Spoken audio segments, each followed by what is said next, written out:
Folks, welcome back to What's Trainwreck Watching. It's not about last week's episode. It's not about this week's episode. It is about what Trainwreck's watching, and that is the return after what feels like forever. It feels like, what, a year and a half, 2 years now? My co-host will be able to help me out better with that, but The Boys is back on Amazon Video, so let's get him in here. The member of my crew, my boys, Jake, Micah, our friend, your friend, my friend. The Boys is back, Jake. Your favorite show. I didn't know your favorite. I don't know. That was in the moment, getting excited. Ooh. I think right now it might be of what I look forward to with coming out on a weekly basis and getting excited for it. This is a show that I'm usually a person who either waits or binges, or I'm a couple months behind. This is a show that I've been locked in on every time a new season has come out. And with the 3 episodes, there was a lot to dig into.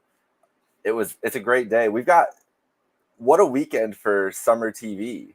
This is a crazy. We knew it was a crazy June for TV releases that were going to happen, that people were looking forward to. We've got The Boys, we have House of the Dragon on Sunday, and then obviously The Bear later this month. But this is a hot start to it. It delivered. I hate to say it, the Acolytes become an afterthought. Disney did it to themselves, plain and simple. So with that said, yeah, we got The Boys back. So now we're kind of a little bit crazier because this just did get released yesterday. Like you said, it's kind of in the middle of this crazy week. You got Hot D on Sunday, which we're obviously excited for. But we got 3 episodes being dropped. So I was able to watch 2 in the last 24 hours, but you knocked out those 3 with these. And I'm not surprised because now that I finished the second episode, I'm rolling and I'm rocking. I can't wait to see what happens next with this crew.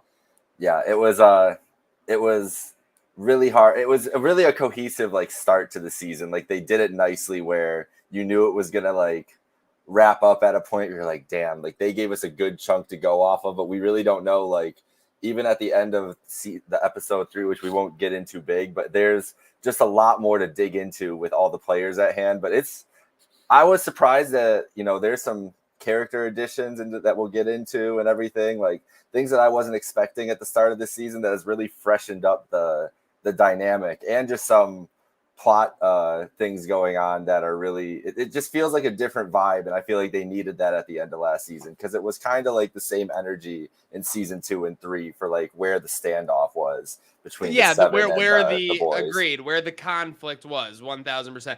And the funny thing is The Boys, it kind of reminds me of the Fast and the Furious crew in a way, because they're kind of in this fluid situation with the government. Always, you don't know exactly where they are. So now they're actually working with the CIA, from what I could tell, right? Correctly at the start of this season. I believe so. But I think everybody else has just different feelings about the relationships with the CIA. But it feels like it's like a scratch my back, scratch yours type of deal when it could happen. Gotcha. Yep. And so we got that. Obviously, we have that dynamic happen. There's a lot of storylines going on, but I want to pick up the first thing I got out of the gate here before we get to the storylines. Homelander being Homelander. It's basically the LeBron James of this show to me. Homelander's going to come in. He's going to drop 38 and 7, and we're going to see what we get out of the rest of the show. Because whether it's just him talking to some underling or just the insecurity that you could see on some of the close-in on some of his shots, the Anthony Starr just knocks this role apart. There's a reason that Homelander truly is different. The fact that he's launched about, 3 to 5 memes that constantly get used? Yeah, he's in the culture now, and this is if there's somebody, if we were grading out characters from this season premiere, I think Homelander gets an A, a 9, from where he's at and how much he delivered. Anthony Starr and just Homelander get kind of just to see the battle that he's going through right now. Bro, what? Oh, I think I lagged out for a second. What's he doing with his hair? He's got the pubes. He's got the pubes that are gray. He's clearly a little bit insecure about that. What's his plan with that, though? What do you plan to do in that scenario with that hair? I think there was also a picture of the Nazi, of what's her name? Stormfront. So I think that's his way. That box is kind of like him compartmentalizing the negative, anything that could be against his image of the perfect golden boy. I'm assuming that's what I'm led to believe through the first 2 episodes here. But yeah, you got that going on. How old is Homelander? Sorry. You got to think he's 40, 45, right? Is what I was guessing. I don't know if it's ever been clear like how old exactly he is, but I'm like, it's just a couple gray hairs, bro. Like I know some kids in their late 20s, early 30s with some gray hair, so he's doing pretty well if you think about it. Oh, absolutely. And they're not, flying around, making saves thanks to the script and the Dawn of the Seven, of course. But yeah, This is the crazy part about this show is go there's on. no superheroing actually going on anymore. Like at least they used to have like missions like in the beginning of the show, and now So they're true. literally just like politicians. Like Homelander's like, I don't really need to go do nothing. Like, I don't hate them for that because it was funny. Like when they started being like a little bit fake, or you saw that they were kind of staged, like that was funny. So now they're just leaning into everything, and it's the same way with the storylines. They're at the Truth Convention. You got the Starlighters against the home teamers or whatever. I mean, it's they did a good job. You said that the conflict in season 2 and 3 was a lot of the same, and I agree. I think that was definitely a good point. But I think they've done a good job, like you were maybe leading into on season 4, of kind of establishing some new schisms within the relationship and kind of everything going on between whether it's Vought, the boys, or Cultivate, everything going on at once. Yeah, and I feel like a lot of it is because I don't know how you felt exactly about the Soldier Boy aspect of everything, but I feel like that was like a necessary thing they needed to get through, but it wasn't the strongest thing like Homelander wise, like him not being in a position of having too much power and going to his head. And so I feel like we got the right amount of like change up from where Homelander's like psyche is, and he's not a good dad. I figured that that would be just a horrible, just a horrible dad. And the sad thing is, like all horrible, not like all horrible fathers, but like some horrible fathers wants to be a good dad. Like if he could activate his superpower to be a good dad, he would, but he doesn't know how to. He has no clue. He has no empathy because he's never had to have any empathy in his life. Yeah, it's tough. It's tough to watch from our boy Homelander, but I don't know if he deserves it anyways. It's been an interesting tug of war with him and Ryan in that relationship. I didn't know how much, I didn't know what the usage rate on Ryan would be this season coming into it. You figured he'd be an aspect of it, but like how much would it be him like as his own character? And it's been a pretty big rate of that so far. So we'll see. Yes. Oh, it's absolutely been, Ryan has been his definitely made him his own character. Hilarious. And we'll get into some of the newbies with this point, but Sister Sage, obviously, it seems like there's about 2 to 3 important new characters for this season. Yep. Sister Sage, obviously, being one. Love the addition of Sister Sage. I hate saying sister before Sister Sage, but that is kind of the point in the show that it's like a racist tone that gets added to all the Black superheroes.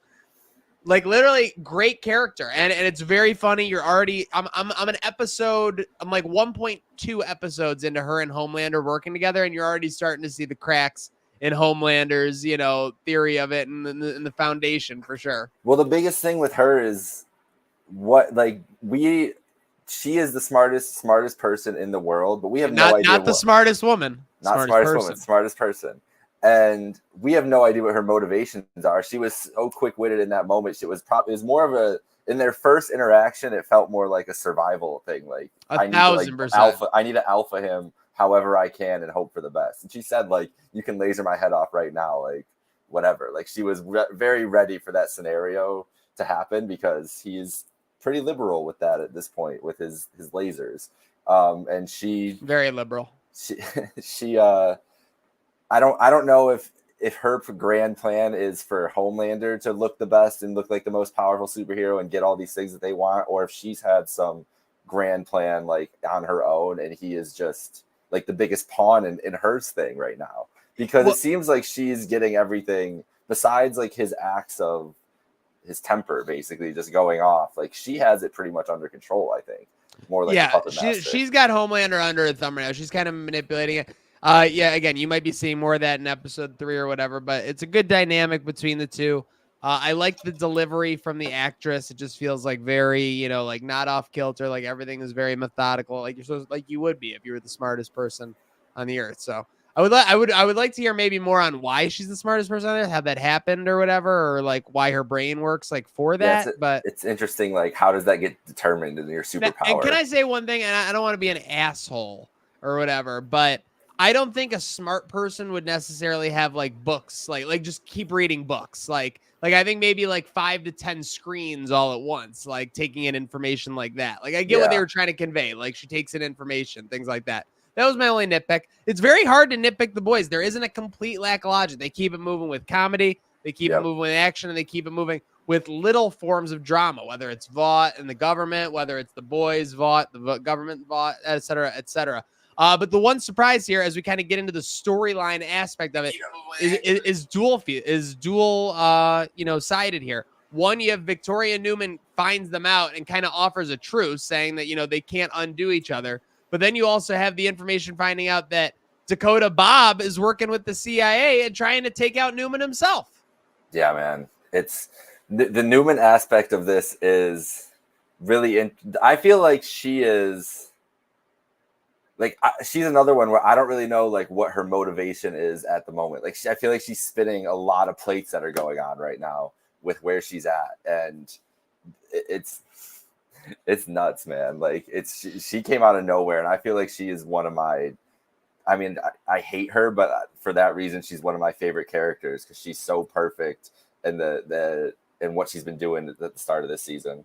There is a little aspect like constantly. Like at the end of the second episode, even though I know Starlight is a main character, I thought that maybe she could get her head popped off, like out of nowhere, like you know what I mean? Because you just know that Victoria Newman's like, kind of like looming at all points. Yeah.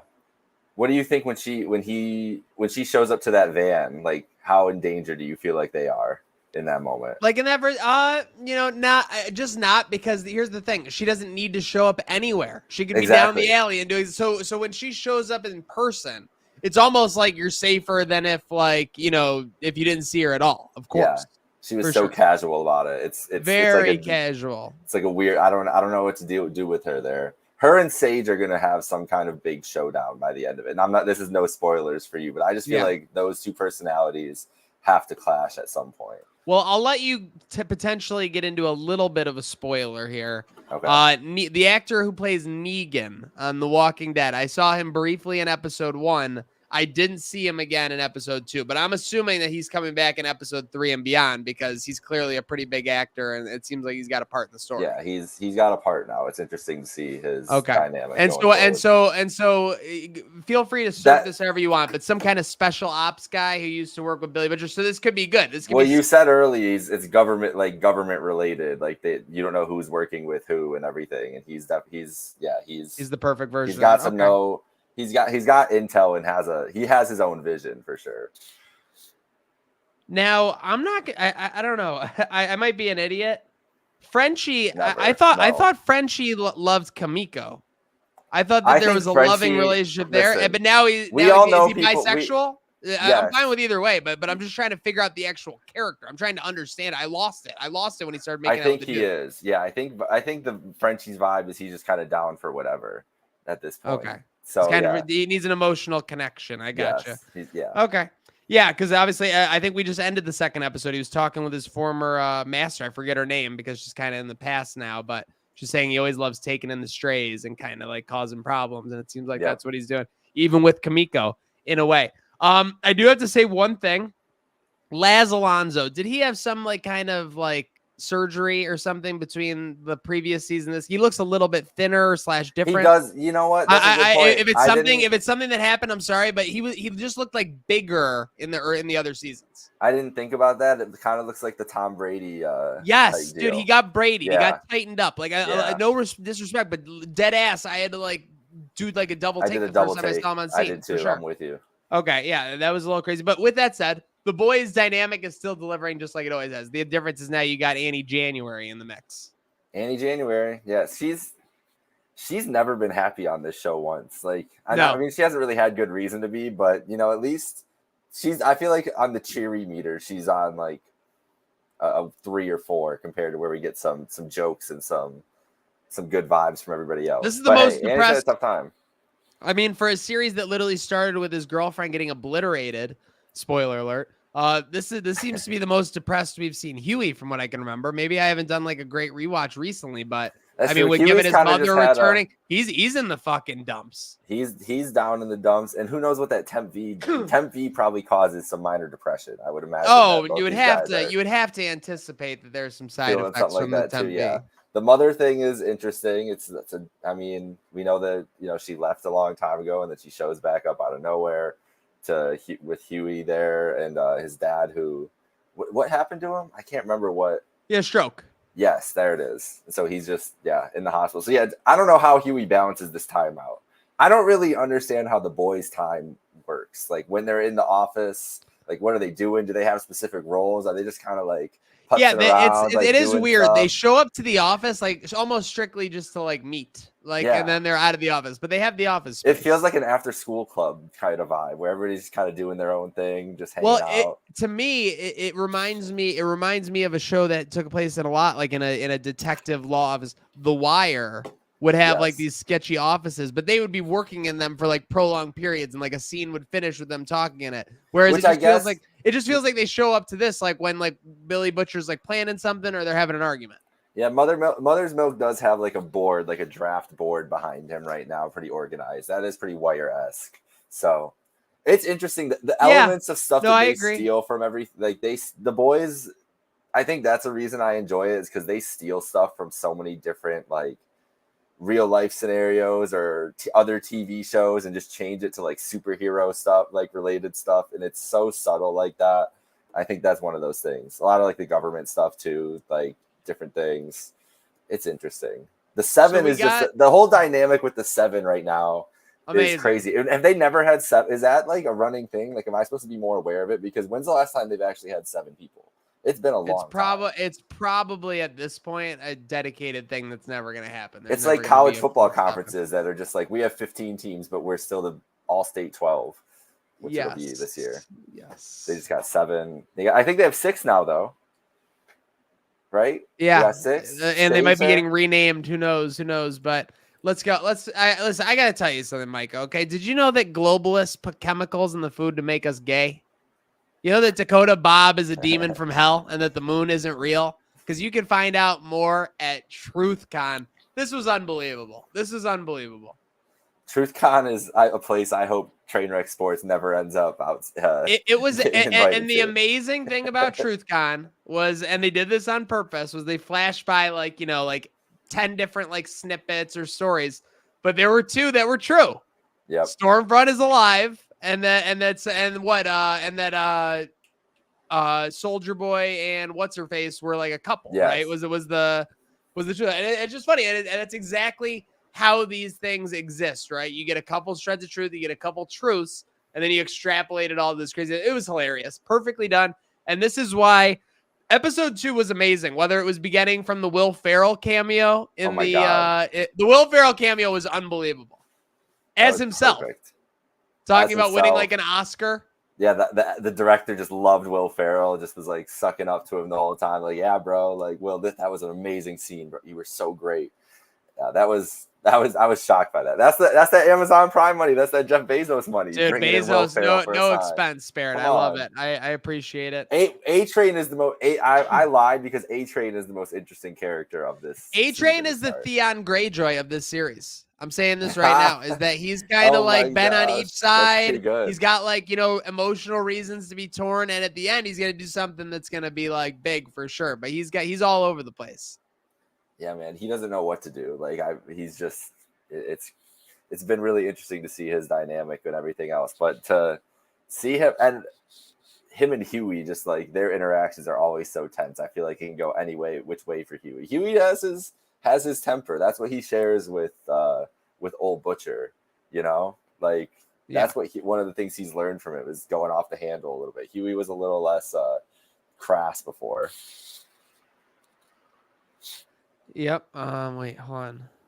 What you looking for? I'm just looking at notes from the second episode, TruthCon. And we haven't even talked about the most important thing. And I thought, I'm not gonna lie, let's face it, Noir has been pretty indisposable in those first 3 seasons. When he showed back up on screen for the first time, I thought he survived somehow. I thought that this was Noir's survivor. But clearly, it's an imaging thing. Just don't want to lose another member of the Seven, and they got basically a stunt double who talks too much to a Noir. He doesn't understand his motive. He Yeah, doesn't he wants to know his know what he's doing. motivation. He's like, It is yeah, what am I pretty trying to do? funny. It's pretty. I mean, it's pretty funny because you would want to do the best job you can, and like nobody wants to deal with this guy. I just want him to be. He might also want some spotlight too. Who knows? Maybe he's like, listen, Noir. If I get pushed, I could be the second most popular member of the Seven. It's up for grabs. You know. I want to. We'll kind of button this up here in the next couple minutes, but I wanted to touch back on something that Sister Sage did, because you were talking about kind of Sister Sage having her own motivations and everything. I think that couldn't be more clear. Whether it was the picture from Homelander, which was kind of random, and then she shows it to people, being like, "That was we're weird. friends." Say this, but what's even crazier is she did something that nobody on this show has ever did. She breathed confidence back into the deep. She got the deep back thinking that he's swaggy, that he's, a superior being. And, there's just something going. Let's face it. You don't become the smartest person in the world doesn't want to keep themselves out of it completely. There's something going on with Sage. Yeah, she is. The sky's the limit for where she could end up, I feel like, in my mind. Like, she could really get everybody under her thumb and start making real decisions with what she wants to do with the Seven. Because let's face it, the Seven what have they done in the last couple seasons? Like, they have not had any order. They've had it's all been chaos. They've had three members to set all these different people in and out, and it feels like she knows all the dynamics of what has been going on the last couple seasons, and as the smartest person in the world, probably just has not just one plan, but 2, 3, 4. If this is something she aspires to do, because it wasn't. Now you have to think too. She seemed surprised when Homelander shows up to talk to her, and is like, "No way, I'm not joining." Is that all? How smart is she? Is that all an act? Is she moving? When do the wheels start turning? Did she realize it in that moment and act on it as it's happening, or has she been planning this for years and years and years and just waiting for her moment? Because if that's what it is, then she could be the true supervillain of this whole thing. You know what I mean? But or I don't know. It doesn't seem like she has good vibes at the moment, good intentions, but who knows? Now, am I crazy? Because I'm looking through some notes here, because just to get a little extra in the episodes, we wind down here on what's trainer watching. Great start for the boys. I think we're on the same page with that out of the gate here. It's the boys being the boys, playing the hits. Was the slinging yayo for gangbangers line from Will Ferrell, was that said in an earlier season by Ashley? It might have been, yeah. I think so. I think it was, but now I can't truly remember because I'm looking at the notes here. But that's hysterical, just because it sounded ridiculous. The Ferrell cameo, the bat mitzvah scene, unbelievable. That was just classic The Boys right there. Yeah, Ashley's losing the most out of everybody. Ashley is losing the most. She's for sure. Bad. I'll be very interested to see what happens there, because it's so funny. These people on technically Team Homelander, when you're aligned with them, just you have nowhere to go. It's literally like playing with LeBron. You're either going to get traded away and killed, or you're going to be taken to the promised land. One way or the other. You don't want to get traded. That's for sure. Yeah, it's how do the dynamics, and he doesn't even know what he wants. That's the thing with him, is he doesn't even know what he wants right now. Absolutely. Bro is all over the place. He's just losing his mind at all times. He's staring off into the distance, seeing things. It's crazy, bro. He's not stable at all at the moment. Oh yeah, you know that when Homelander is losing his mind, that it's everyone losing his mind around him. But make sure you're not losing your mind. Make sure you're following along, of course, what's Trainer Got You. We'll bring in some other panel maybe throughout the season here, but again, looking forward to season 4 of The Boys. Again, without spoilers, I guess, because I know we got some more appearance from Negan in episode 3. Anything specific you can get into you're looking forward to the rest of the season? I think the most interesting thing for me is the Sage dynamic with Homelander. Okay, I can't wait because that is the best in general. And just Homelander in general, but she is the new I was not expecting anything like that, and I don't know. It's really to see Homelander. It's amazing to see Homelander be insecure and lose his shit, and that's typically predicated by Homelander thinking he has it all figured out, which is how he feels right now with Sage on his side. Yeah, it's just interesting to see how smart he he's not he is the most savvy moving around these politics and anything. It's just he has this immense power and everything, but what does that do for him? Like if this could be the perfect match for him in that way. So I don't know. That's the most interesting thing. I won't get into too much. There's some stuff that ties together in that episode. You'll very much enjoy episode 3, and then this season is going to be insane, bro. Like it's just they set it up where there's a lot of things that we have to get to like soon. Like Butcher is dying at the moment. Like that's Butcher is dying. They made a thing to zoom in on his forehead and show that worm crawling around. So that could happen any minute, and he's obviously going to be like his motivations are all over the place right now with what he's trying to do and who he's feeling loyal to and all this other stuff. So it's hard, man. It's gonna be crazy to see how they end up. I think I want to put a prediction on file. Okay. Butcher is going to die at like the most embarrassing, inopportune time for the boys because his entire character has been predicated on this like badass guy showing up, like dropping a one-liner and like doing something cool. It's going to be exactly the opposite when he goes. So that's my prediction there for sure. But hey, appreciate you tagging along with me, Mike here. Appreciate the boys rocking along with the boys. So stay tuned for more episodes of What's Trainwreck Watching coming soon. Obviously, in coming weeks, you got Hot D coming this Sunday, which we'll be recapping as well. All of this brought to you by the region's premier entertainment destination, Batavia Downs. Make sure to get there and have a good night now, and make sure to have a good weekend now. Batavia Downs! More, lots more!